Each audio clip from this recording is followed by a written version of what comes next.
This edition of Mac Voices is brought to you by Squarespace, the beautiful and intuitive website publishing platform that allows anyone to easily create professional web pages, blogs, online stories, and galleries on a single platform. For a free trial and 10% off your first purchase on new accounts, go to squarespace.com/MacVoices and use the offer code MacVoices4. And they just launched built-in e-commerce, so you can sell digital and physical items from your website, all within the Squarespace platform. Squarespace, everything you need to create an exceptional website. Welcome to Mac Notables on Mac Voices. This is the Talk of the Mac community. I'm Chuck Joyner. Who do we have on the line this time? Mac Notables on Mac Voices? Yes. So it's not in Mac Voices? It's not in Mac Voices, it's on. And it's not separate anymore, but it's actually on. I mean, we can actually see Mac Voices, and then on top of it, you see Mac Notables. That's the game plan. Yes. So we're on top. So we're on we're on top. Yeah. Okay. Well, and I don't mean sexually. I mean we're physically on top. I'm awfully glad you clarified that. That's right. Okay. All right. Well, cool. So this is Ted Landau, in case you haven't figured that out, folks. Analyzing the new intro. It's good. Eventually, you're going to drop that, right? It's just going to be Mac Voices. We won't. This is a transition period, I assume. Well, it's an interesting question, Ted. I've had a lot of feedback from people that they like the idea of the separate shows, maybe flying under one banner, but they definitely like the idea that we keep our closed panel here of Mac Notables, and that some of the other things are Mac Voices, and so. You probably don't know it. You have a fan base. They love you. They don't want to see us change. Oh, okay. Well, I mean, it could be, a Mac Voices solo act and a Mac Voices group act. I mean, you could just get rid of Mac Notables altogether, and it wouldn't be so notable anymore. Well, yeah, that's true. Well, if we go that way, though, then you have to give me a new picture with a Mac Voices T-shirt on. Oh, okay. So, gee, that was easy. Hey, it's been a while since we've had a chance to talk. It seems like your schedules and mine have been not matching up so well. That apparently the case, yeah. Otherwise, we would have talked by now. I get the impression this is just going to be a rough one. You're just going to make me live hard. So you tell me that you are about to go on a few Mac user group visits. Well, not that soon, actually. You misunderstood what I was saying before. I have ones coming up later, but not for another few months. Okay. Yeah. Still. But I'm already thinking about what I'm going to be talking about. And, of course, something we didn't talk about in the pre-show, but coming in terms of giving a talk, one of the recent news items was that Macworld rescheduled itself from January to March. And so I'll have even more time to prepare my next talk for Macworld than I normally have.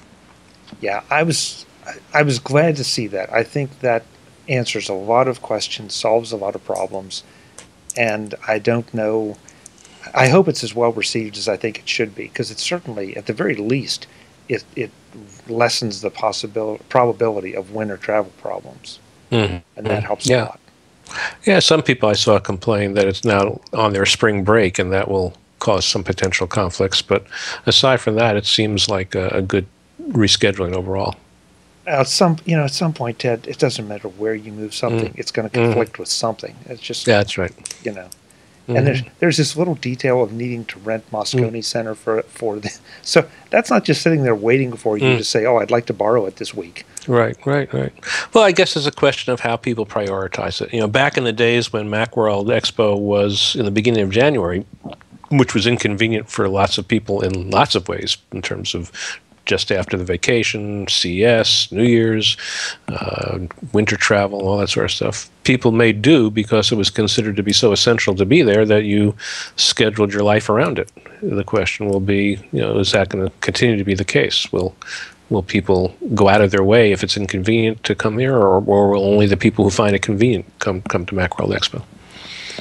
Well, and the thing was, too, the announce dates for 2014, the original announce dates were Super Bowl weekend. And that, if San Francisco was in the Super Bowl, then it would have probably been really bad. So, it's whatever. It's done. It's done, and it's already on my calendar. I moved my vacation, so I'm going. I'll be there. Yeah. I have my travel arrangements already made. What, you got to walk across the bridge this time? Yeah, take the bike, I think. Don't strain yourself. That's right. Oh, man. Well, let's see. We have a number of things we wanted to potentially touch on today, but one of them, and we'll probably just touch on it briefly, is an article you have in Bugs and Fixes on Macworld about video playback problems. I thought this might be important just to maybe have you walk through it very quickly, but let people know it's out there in case they're experiencing this. Sure.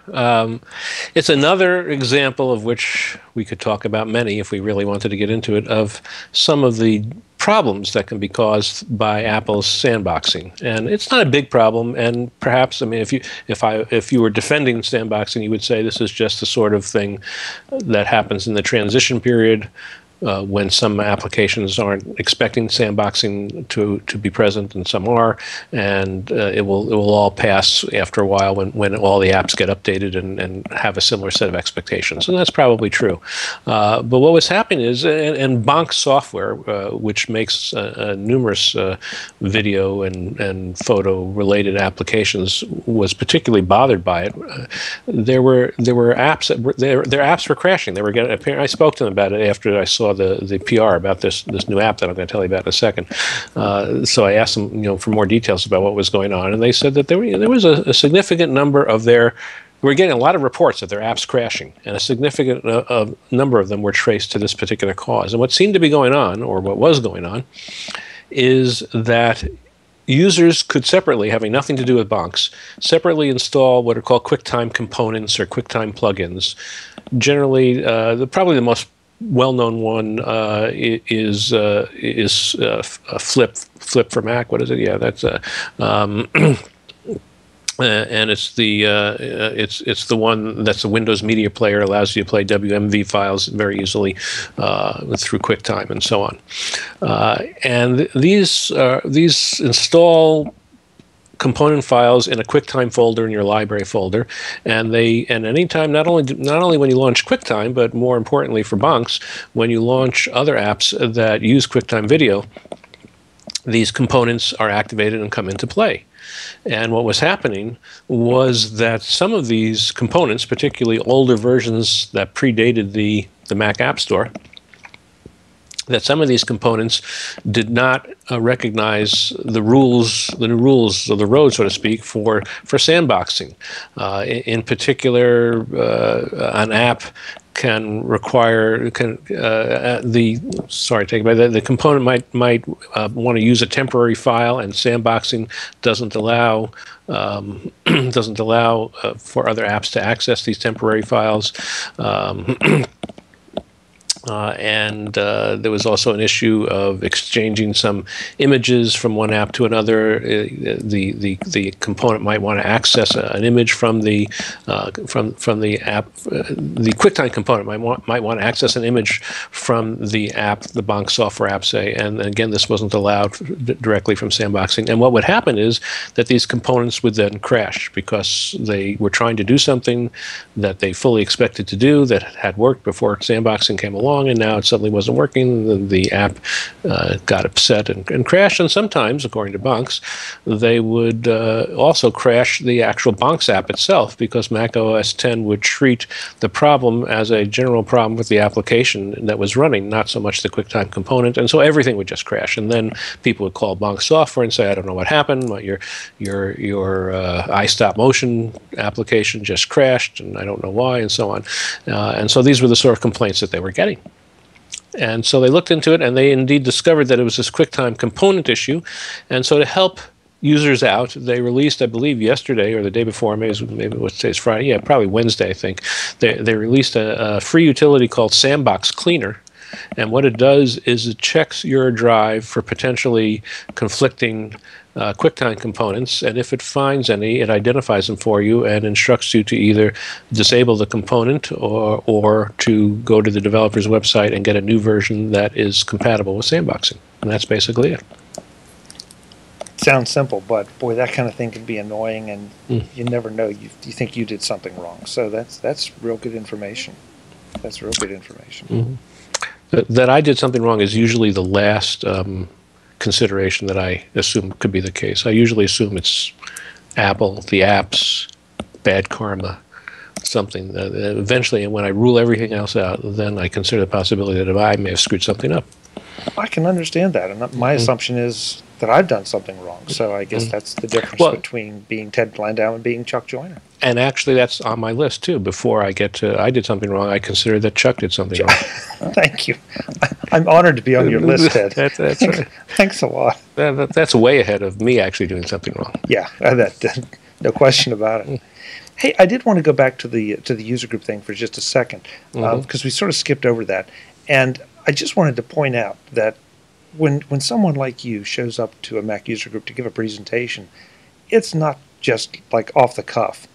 You know, that there's a lot of time and effort that goes into these things. I mean, you already have a lot of the knowledge in your head, but to have it organized and presented in a coherent fashion, it takes some time. And you can comment or not, but the point sort of is that, you know, I think sometimes people think, oh yeah, we'll just call Ted and see if he can do something tomorrow. And it's like, well, yeah, Ted could do something tomorrow, sort of ad hoc, but you know, it's much better when you give Ted some notice. Well, they do give me notice. I mean, I'm not suggesting that that's a problem. No, not at all. Right, but I think it varies. It depends upon what the topic is. It's possible to treat a Mac user group visit much like this podcast. You know, I don't have notes that I'm looking at to do this podcast with you, and I haven't rehearsed what we're going to do. In fact, until a few minutes before we went on the air, we didn't even know what we were going to talk about. We just discussed that among ourselves. And you can have if you're skilled enough to be able to do that sort of spontaneous discussion, then you can easily do that at a users group. You can say, well, you know, you can say, what do you want to talk about? Well, like after Macworld Expo was over, and if you were to go to a users group within the next few weeks, it would not be unusual to see someone who's going to be talking at this so-and-so Mac user group, and they're going to tell you all about what was hot and what was not at Macworld Expo. And they show up and they just say, okay, you know, here, you know, ask away. You know, what did I think was the best thing at the expo? What I think was the worst? You know, I'll tell you. And if you have any other, and basically open it up to a Q&A and spontaneously answer the questions. And you can do that without much preparation.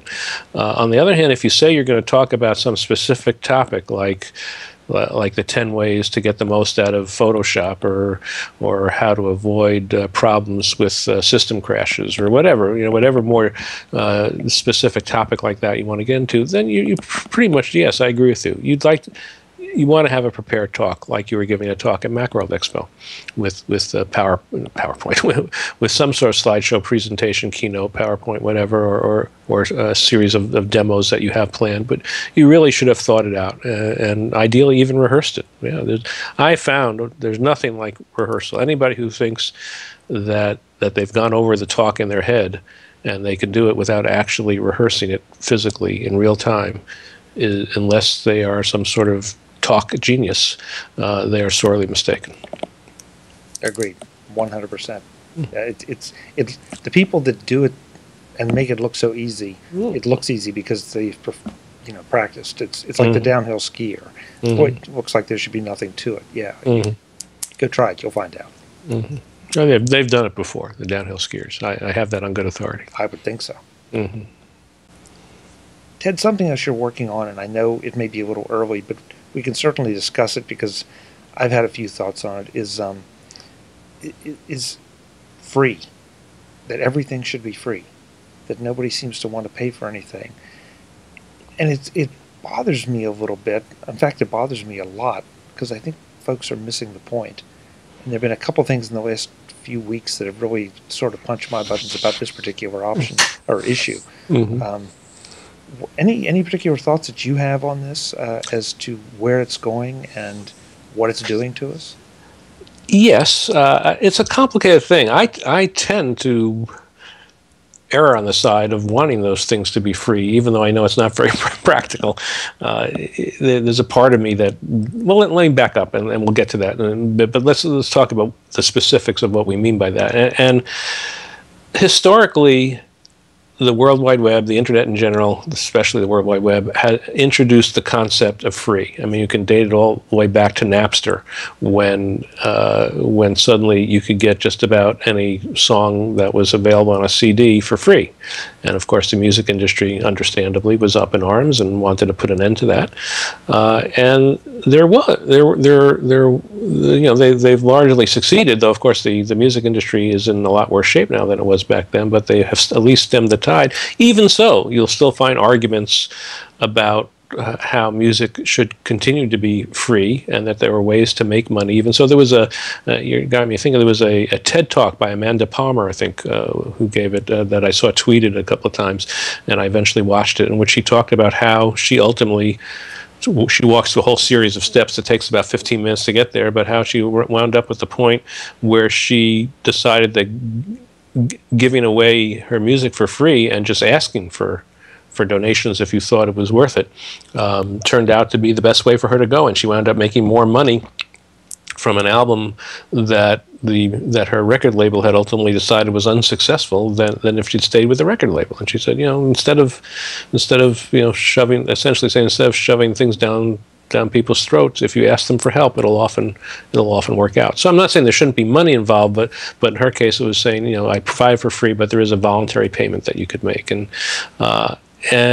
And of course, that whole business with the music led to similar issues with videos. There's a whole issue of posting things on YouTube that are that are for free, and then they get taken down because they're copyrighted. And certain people say that whoever holds the copyright says they don't want it on there.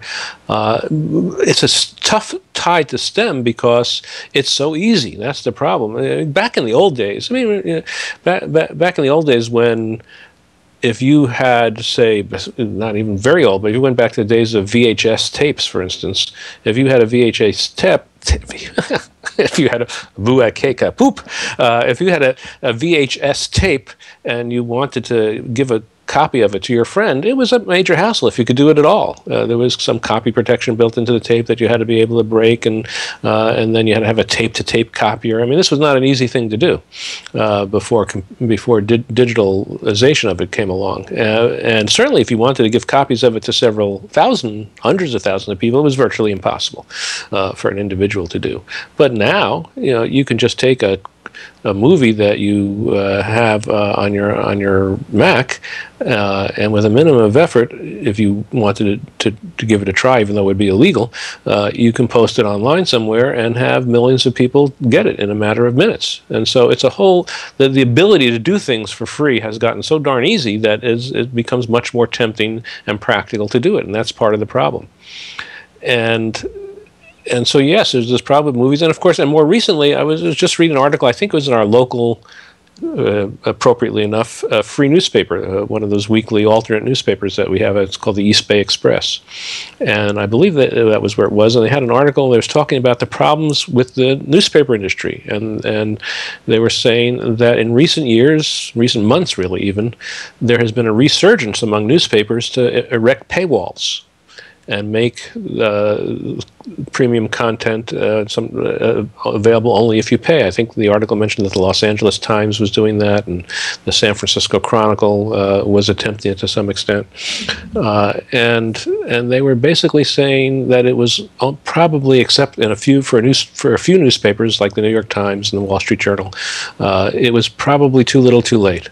That what had happened was in the 90s and early 2000s, when all this started emerging, there was such a culture of news being available on the internet for free that when the newspapers created their websites, they felt the only way they could compete with what was already there was to offer their content for free as well. And the hope was that now that you could go to the New York Times, say, or the San Francisco Chronicle online, you wouldn't go to some second-tier, third-tier website. You'd come to the Chronicle instead, and they would generate enough traffic that advertising would make up for the fact that they weren't charging their customers for content. And that model turned out to be a faulty one. It didn't work. There was never enough income from web advertising to compensate for the loss of customer revenue. And so now they are at the point where they are trying to recover and re-erect some paywalls. But again, the point of the article was, except in a few cases, it's likely not to work. People have just come too far down the road of expecting this stuff for free, and it really is hard to get people to accept the idea that they're going to have to pay for it. And it just seems to be a continuing problem, again, partly because of how easy free is to provide. We saw another example of it recently with this new web service, Aereo, I believe it's pronounced. And I confess I don't know a lot about it, just started reading about it recently, but apparently you pay a monthly fee and you can live stream over-the-air television stations on a computer. Now, this might not be something that strikes people, particularly of our generation, as particularly useful, because you have a TV and you can already get over-the-air, or at least get the very least get over the air via an over-the-air antenna. But probably more likely, most of the people that have televisions have some sort of cable or satellite dish or something. They're getting the over-the-air stations on their TVs. Why do they need to get them on their computers? But again, the younger generation, as it were, I feel like I'm so old when I talk about that younger generation, like in my day. Not anyway, but the younger people, a lot of them don't bother with TVs anymore. They get all of their video content from their computer. And so if they want to watch some NBC or ABC program, they don't have a TV to do it. They wait until the NBC website or ABC website posts the episode so that they can see it on the NBC website, or they use Hulu or something like that, or maybe even they wait till it's available on Netflix, or they could even rent it from iTunes. I mean, there are all sorts of options for watching these TV shows in an a la carte fashion now. And so one other option now is to say, well, you can watch the show, apparently, again, if I understand it, you can watch the show just at the same time that it would be broadcast live on television, but you can watch it over the web instead, and you don't even have to wait until the station subsequently posts their episode. And I'm not, and again, I should have read more about this before talking about it, but I'm assuming that they're broadcasting these things with the same commercials that you would see if you saw it on live TV. So I'm not exactly sure why the network should be that upset about somebody who does this, but apparently they are. The idea that that some other website can be streaming their content, I guess I can see where it might be upsetting. It is upsetting to some of these networks, and particularly Fox got really hot under the collar about it. And Fox said that if this model holds, and apparently there was a legal a ruling that gave sanction to this approach that was in the news the other day, that if this approach holds, their solution might be to take Fox off the air entirely, so that this Aereo service can't do what they're proposing to do, and they would make Fox News a cable-only station, like A&E or AMC and stuff like that. And so then you'd have to view it from your TV by getting a cable service in order to see it. And of course, this then led to the predictions of doom that inevitably happen when you see something like this, where various pundits were saying, could this be the end of over-the-air television? You know, there was a time when most people didn't bother with cable or satellite services or anything like that, and now almost everyone with a TV has some sort of service, and there's still an ability to go without a service if all you want are the major networks. But what if the major networks just say, we're done, we're going off the air, and we're just going to be cable services, and there's nothing available over the air anymore? I don't think it will come to that. I think there's enough advantage in remaining over the air that somebody will want to take advantage of it. Even if Fox News leaves, somebody else will take their place. But it could be a problem. And again, the larger issue that overrides all this is how easy it is for all of these things to be done. You don't need a lot of fancy equipment, huge financial investment, or anything like that. Anybody with toothpicks and bubblegum just about can do these sort of things, and it makes it very difficult. And on top of that, not only is it so easy to do, but as I said, there is this expectation, particularly among a generation that grew up with this stuff being this way and never knew it any other way. There's an expectation that it'll be this way. And so between the ease of doing it on the one hand and the expectation that it'd be that way on the other hand, it is very hard to combat this information should be free mentality, and I think it will continue to cause problems for how companies will make money providing the content they provide. And now a word from our sponsor, Squarespace, the beautiful and intuitive website platform that allows anyone to easily create professional web pages, blogs, online stories, and galleries on a single platform.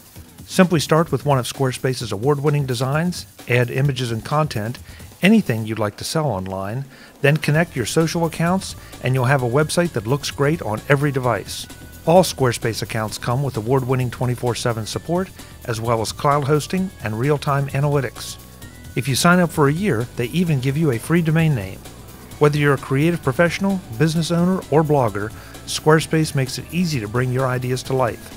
Start your website for free today at squarespace.com/MacVoices and use the offer code MacVoices4 to take 10% off your first purchase.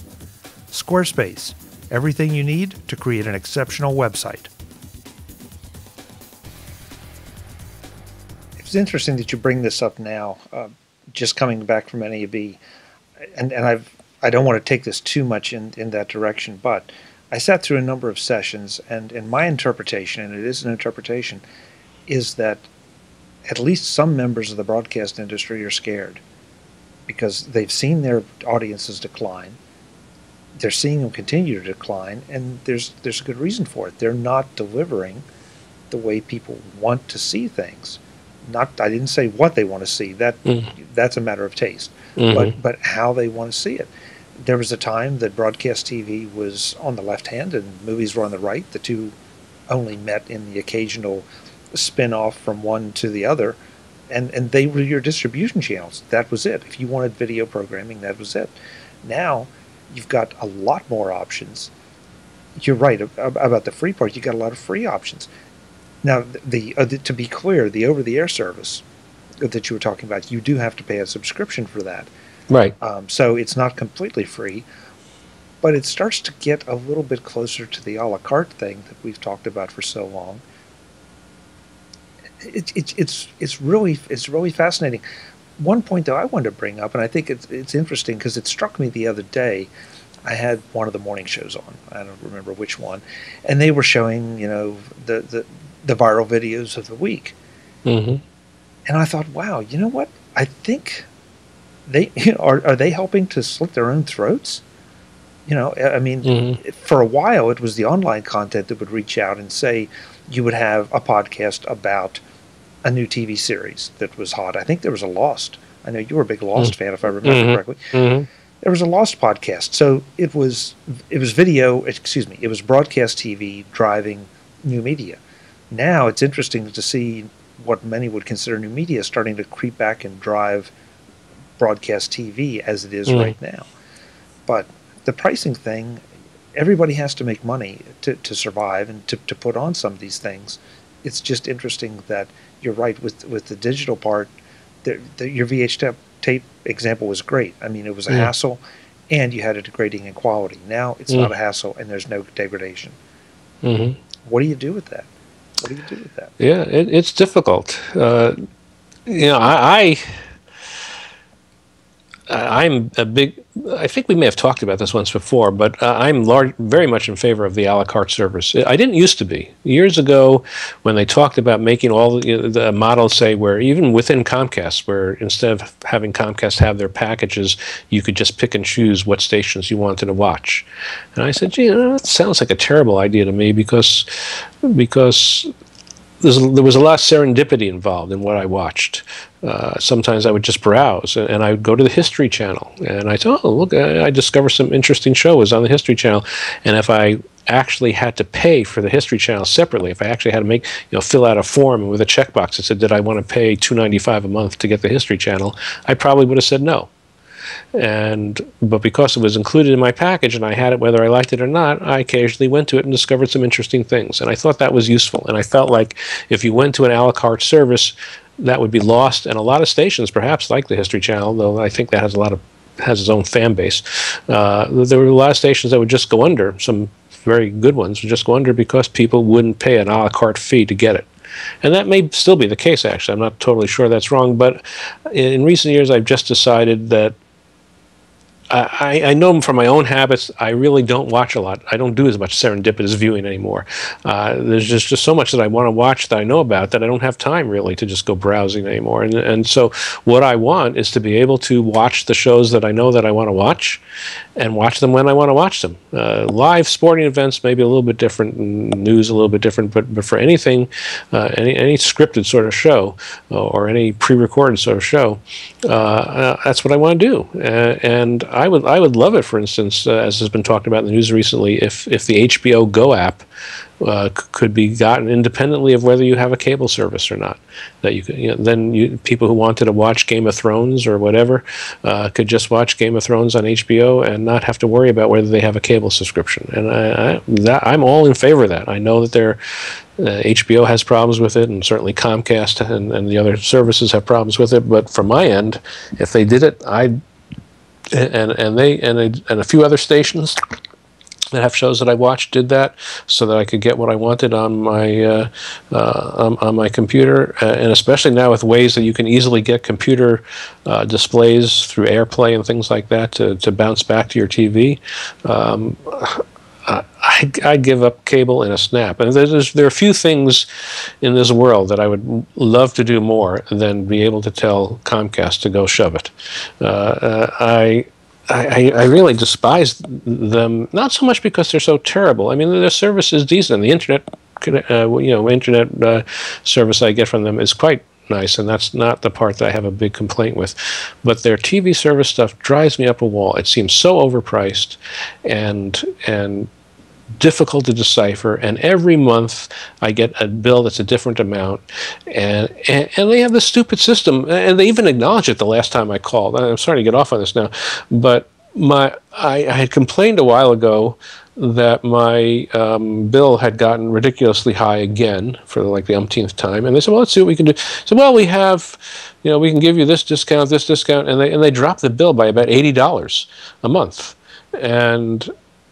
and I said, well, is this permanent? Or no, this is good for 6 months, and then it'll start coming up. But basically, the guy told me that if I call every 6 months and complain, I can get whatever discount they're offering at the time, and will probably be about the same. And so by calling every 6 months and asking for the latest discount, I can get these discount values indefinitely. Of course, if you forget to call or you don't know this and you don't call, then you pay the higher price. And it seems like such a screwy system. And everything, their channel, the way their channels are ordered.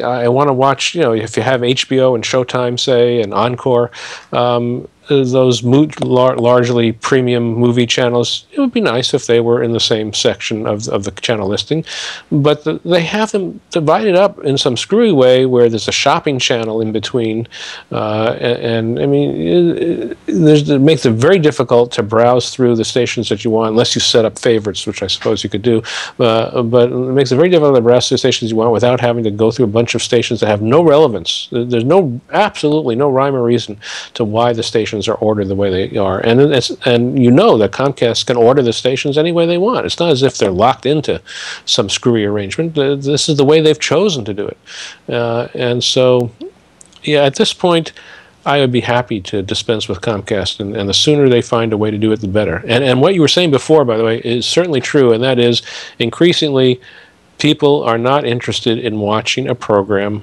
when it's broadcast. I mean, there's still a lot of people that do that, but and on a TV, people are wanting to watch the program on different media, on their computers, on their iPads, whatever, when they want to watch it, and not be locked into having to sit in front of a TV and watch it when the network decides to broadcast it. And unless the networks accept that as a basic premise and start trying to deal with it, they're going to be in trouble. And yes, I guess the last point I made before I throw it back to you is, yes, these people have to make money.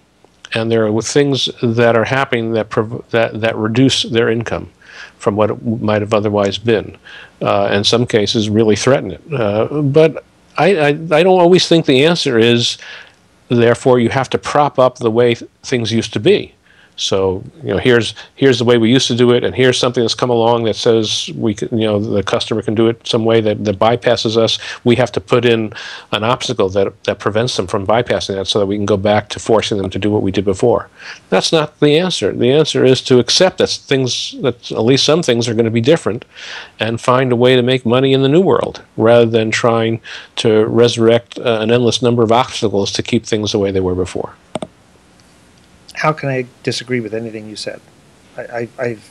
We talk a lot about evolution on this show, because it seems like that's a key thing here for everyone to have to do. And it seems the bigger and especially in the media area, the bigger the players, the less that they're willing to evolve, the more they try to fight it every way they can. They fought VHS tape. They're fighting the internet. I don't know what they'll be fighting next. Unfortunately, this show won't be out in time probably for folks to go and test this out live, but they can certainly go and look at it after the fact. But I think one shining example of how this can be done, and done better maybe, is the Masters app. The Masters is on this weekend as we record this, and if you haven't downloaded the Masters app, whether you're a golf fan or not, you really should, because the cool thing about the Masters app is you can pick different cameras, different areas of the course to watch, not the ones that are necessarily on broadcast TV. And can you pick a player and just follow a particular player? You can pick certain foursomes. They had featured foursomes. I don't think we're not quite to the player level yet, although there's it could get there eventually if there's sufficient interest. So if I wanted to just follow what Tiger Woods was doing or something, I mean, you could do something like that. Yeah, it's funny you say that, because there was an article about how Tiger is not in any of the featured foursomes this time, which either points to Augusta flexing their muscle or or some other things. I don't know. But, the point is here, and you can go back and see the par 3 contest on Thursday or Wednesday, Wednesday I think it was. So you sort of you can jump from highlights to live to, multiple channels. Multiple holes. So it's just, and it's so well done. I mean, it's gorgeous. Now, no question about it, they have CBS backing it up. They're taking the CBS equipment and the feeds and all. But the point is that this is a shining example of the way it can be done, and I think should be done. It's being off. The app is free. It's all free. I know that, which brings us full circle. Hey, I'd pay $20 for this to be able to watch the Masters the way I'd like to watch it, with all the enhancements, or I can turn on broadcast and take what they feed me. Well, and really in that regard, the history of cable TV is a perfect example of what the industry today should be looking at. I remember, you probably do too, because we're both a bunch of old people. Wait a minute. How did I get in this? Well, maybe you not so much as me, but in any case, you probably remember that when cable first came out, there was a lot of hostility toward it. It was pay TV, and people would say, "What do I need to pay for TV for? I get it for free. There's nothing on that I care about," and that was the situation. Here was a perfect counterexample. Here's a situation where almost everything that anybody wanted to watch was available, with commercials, admittedly, but was available over the air for free. And how does pay TV compete with that?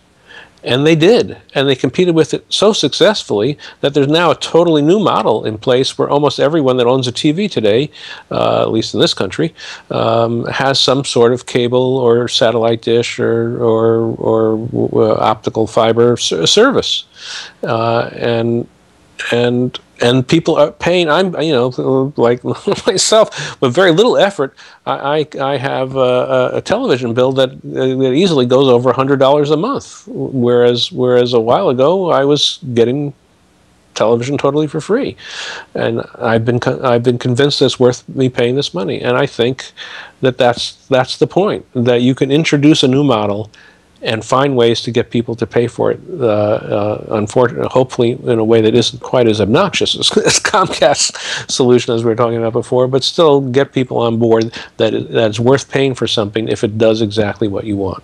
In the same way that iTunes convinced people that it's worth paying for music instead of trying to get it illegally, because iTunes made it so much more of a better experience. I'm going to use the example that Penn Jillette used at NAB Talk that I thought was really compelling, and we'll keep the numbers around. You can actually do the math, but you're going to get the point. That if you have an hour-long TV show, you are getting about 45 minutes of content in round numbers, maybe a little more, but call it 45 for sake of the calculation. You go to iTunes. Wait, I just have to interrupt, which is significantly better than it was a few years ago. Yes. There was a low point where almost 1/3 of an hour was commercials. They've cut back from that in recent years. Right, but let's say you have 15 minutes of commercials in an hour, and you actually get 45 minutes of content. Mm-hmm. Okay, I go to the iTunes store, and for $1.50, I buy that episode. Okay, mm-hmm. So if you do the math, I've paid $1.50 to not watch 15 minutes of commercials. Mm-hmm. So effectively, I'm paying myself $6 an hour not to watch commercials. Mm-hmm. Okay, that's my hourly rate for not watching commercials. Can I afford $6 an hour not to watch commercials? You tell me. Mm-hmm. I mean, there are plenty of people that can't. There are plenty of people that can, and that makes for a very compelling argument, especially when you could then start chopping off your cable bill. Mm-hmm. Yeah. Well, my solution, which keeps my cable fee in place, is to use a DVR to record all the shows I want to watch, and then zip through the commercials. Right. And it accomplishes the same thing, but. In that regard, that was interesting. I read an article the other day about how the cable industry is trying to come to terms with people who zip through commercials, and they find various ways to do that. They know, for instance, that not everybody zips through the commercials, but that sometimes people just fast forward. I have one of those features where you can just press a button and it goes 30 seconds ahead, and I press the button 4 or 5 times, and in a matter of seconds, I'm at the end of the commercials. But some people just use the fast forward button, and they say so they've designing commercials so that even if you're using the fast forward button, you can see enough content to get a message across. And then they also know that the last commercial before the show comes back is one that people often partially watch because they don't time it perfectly to go right back to the show. So they watch the last 20 seconds of whatever the commercial is that was just before the show comes back. And so there's a premium charge to a advertiser to be the last commercial before the break is over, and of course then they have all these on-screen pop-ups that appear during the show now. Watch Dancing with the Stars coming up next, type of thing, and so they're which you can't get rid of because they're actually during the content. They're not a commercial, and so they're finding more and more ways to deal with it. And again, that's what happens. Things change, and you evolve to try to cope with it. You don't just say you don't just say ban DVRs because they don't they don't let us do what we used to do. And folks, somebody's going to email me, I'm sure, and say, "What did all this have to do with Apple technology and what you guys usually talk about?"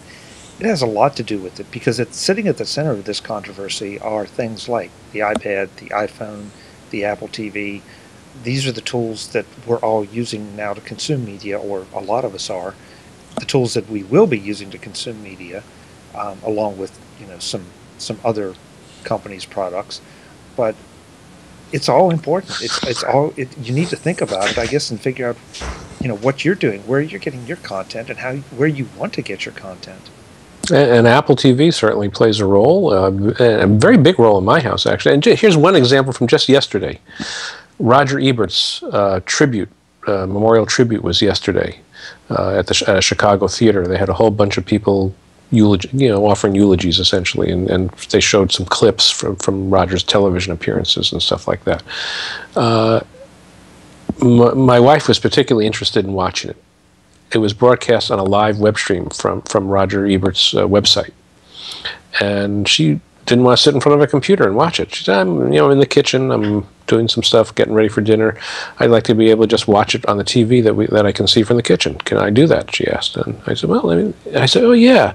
I didn't even bother with my iPad. I was on my desktop Mac, and I remembered that I had installed AirParrot. It's a really nice piece of software that lets you essentially use AirPlay from your desktop Mac. And so I just selected my Apple TV from the AirPlay, from AirParrot, and within seconds, the Roger Ebert webcast was on the television that my wife can see from the kitchen.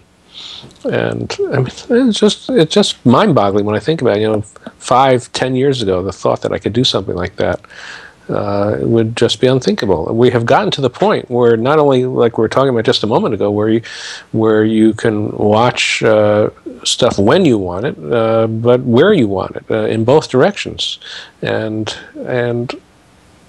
the media company should be helping users do that. This is part of what's cool about having all these options. They shouldn't be putting roadblocks in the way. And I'm so glad you said that, because to go back to my Masters app, somebody's going to say, well, yeah, but you aren't getting it on your 55-inch screen. Mm-hmm. Yes, I am, because I can mirror my iPhone or my iPad to my Apple TV, mm-hmm. and there it is, and it mm-hmm. looks gorgeous. Mm-hmm. Every time the deficiencies are being fixed, and things are changing, and the one session I didn't get to at NAB that I really wanted to, because I was really curious to see what they were going to say, was specifically, and it was named preventing cord cutting, and I mm-hmm. thought, wow, what an acknowledgement of a problem, and I'm just so sorry I couldn't get to hear what they said, because I wonder if it's a matter of, are we going to evolve, or is it a matter of we're going to try to build better roadblocks? Yeah, I mean, that's my immediate reaction. My first reaction when I heard you say that was, what a terrible title. Because the assumption is, I mean, I can understand why a particular company that depends on a cord, so to speak, would want to prevent cord cutting. But the assumption is that the goal is to stop users from cord cutting. That's a goal that's going to fail. And instead, the title of the talk should be how to live with cord cutting. Yeah. Or how to prevent it by adding value. Right. But even that ultimately is going to fail. There's going to be cord cutting. I'm certain of it, and it's going to just grow and grow as the years move on. Well, I think at some point you're going to see what we've now seen some newspapers and magazines do, whether it's the History Channel or Spike or FX or I don't know who. But I think they're going to drop off of cable and they're going to go internet only.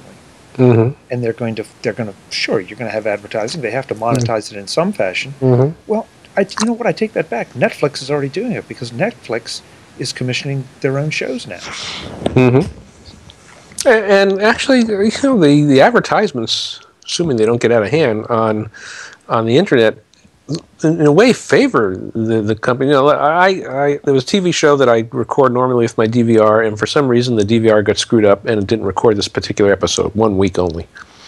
And so when I wanted to watch it, I went to it was an NBC show. And I went to the NBC. I had the NBC app on my iPad. And so I just launched the NBC app on my iPad, found the show, tapped to play it, and I was off and running, which is, again, remarkably easy. And that's something I can applaud that the networks are doing. That's a good thing. And what's even better, I think, from the network's perspective, is they have these advertisements interspersed in the show, and you can't fast forward to them. Unlike my DVR, the software doesn't allow you to press a fast forward button. You're forced to watch these commercials whether you like it or not, which is okay as long as they don't get too long. And currently they're like a maximum of 30 seconds long, or maybe occasionally a minute long. And as long as they stay under a minute, and especially if they stay under 30 seconds, I'm okay with that. But that's, in my view, in some sense, the network is doing a better deal than if, for me, they're getting more of my attention for commercials than if I actually watched it from the DVR and bumped my way through the commercials. Agreed. But the key, like you said, is they lost sight of it in broadcast TV. They had to back off, again, as you said earlier. There's so much you will absorb, and then it starts to become more than annoying. It starts to become a motivation to go another way. Yeah. Oh, the number of commercials I wrote articles about years ago. I have to dig it up to get the exact amount of time, but I think there was a time in which some stations, especially during daytime television, a little bit less during prime time, were having like 21 and 22 minutes of commercials an hour. I mean, it's just absurd. Yeah, I still, when for some reason I'm watching something that I have to watch the commercials, I'm shocked at how long it takes before a show comes back. The commercials will start, and I'll say to myself, well, this has to be the last commercial. And it's still 5 more to go after I say that the first time. It's just incredible. Yeah. Yeah. And I understand it's revenue streams. And, again, because they've lost viewers, boy, this is the cat chasing its own tail. They've lost viewers, so they're trying to keep revenue up by putting more commercials. And by doing so, they're pushing people away, so they have to raise revenue again or add more raise prices or add more commercials to keep trying. And after a while, it's headed down, and there is a ground somewhere that they're going to hit. Hopefully. Ted, I don't know if we solved anything. It's been an interesting discussion. It always is. And this is an area that I think affects all of us, unless you just absolutely watch zero television and have zero interest in media consumption. And if you're listening to us, then that's not the case. Yeah, I was going to say, those people aren't listening to this podcast. Yeah. Although we'd like them to. Okay. Well, they'd be better informed. We'll send them a carrier pigeon message. I can do that. Load this on a thumb drive. And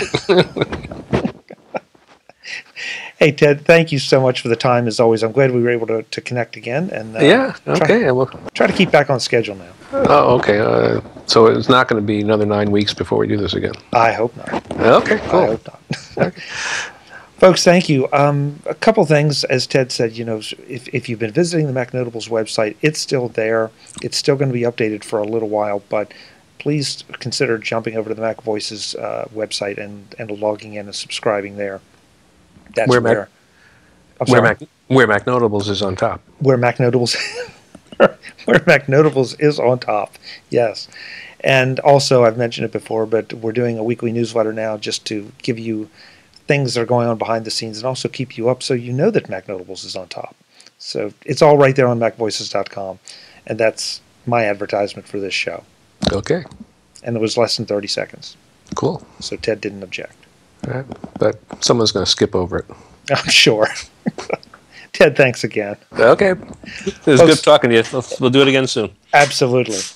Folks, this is Mac Notables on Mac Voices. I'm Chuck Joyner. Thanks for watching. Visit MacVoices.com for links, show notes, to subscribe, to connect with Chuck on Twitter, app.net, Google+, Facebook, and for more Apple, Mac, and tech-related shows, including Mac Voices, Mac Notables, the Mac Jury, and the Mac Voices Briefing. Advertising handled by Backbeat Media at backbeatmedia.com.